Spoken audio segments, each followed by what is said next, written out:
Hello everyone, আসসালামু আলাইকুম। আপনাদের সামনে নতুন আরেকটি রেসিপি নিয়ে হাজির হয়েছি। আপনাদের সবাইকে স্বাগতম।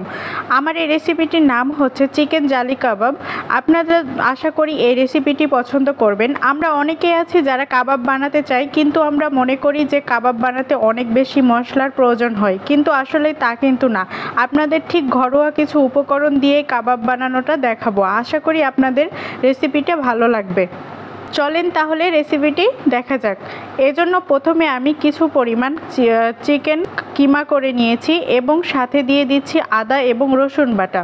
আমি এখানে প্রায় হাফ কাপের মতন চিকেন কিমা নিয়েছি এবং এখানে হাফ কাপের মতো আমি প্রায় মসুর ডাল আগে থেকে নুন এবং হলুদ দিয়ে সিদ্ধ করে নিয়েছি। সাথে দিয়ে দিচ্ছি পেঁয়াজ কুচি। পেঁয়াজটাকে অবশ্যই পাতলা পাতলা করে কাটার চেষ্টা করবেন এবং সাথে দিয়ে দিচ্ছি টমেটো সস এবং দিয়ে দিচ্ছি এখানে লবণ পরিমাণ মতো দিয়েছি, আপনারাও ঠিক দিবেন। এখানে দিয়ে দিচ্ছি আমি হলুদ গুঁড়া, মরিচ গুঁড়া, ধনিয়া গুঁড়া। আপনারা হলুদ গুঁড়াটা চাইলে স্কিপ করতে পারেন এবং কিছু প্রায় 3 টেবিল চামচের মতো আমি এখানে ময়দা করেছি, আপনারা চাইলে আটাও যোগ করতে পারেন এবং সাথে দিয়ে দিচ্ছি কিছু গরম মশলা গুঁড়া। এখন এই মিশ্রণটাকে আমি ভালো মতোভাবে মিশ্রিত করে নিব, যেন সবগুলো ভালো মতোভাবে মিশ্রিত হয়ে যায়।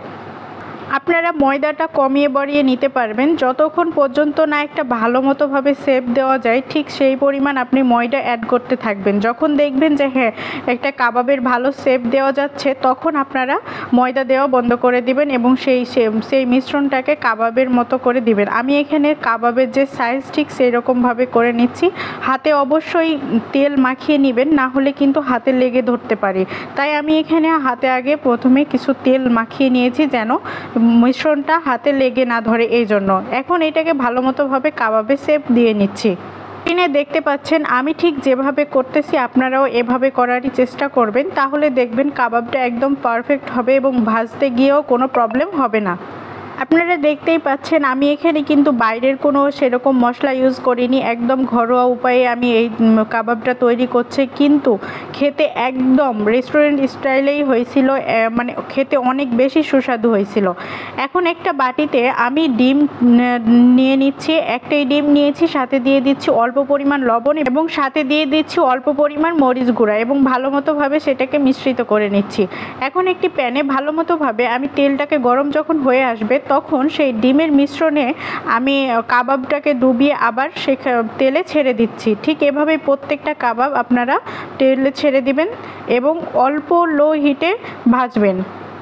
এখানে চুলার পাওয়ারটা মিডিয়াম লো হিটে ভাজবেন, তাহলে দেখবেন কাবাবের ভেতরটা সুন্দর মতোভাবে হয়ে আসছে এবং খেতে একদমই কাঁচা কাঁচা লাগবে না।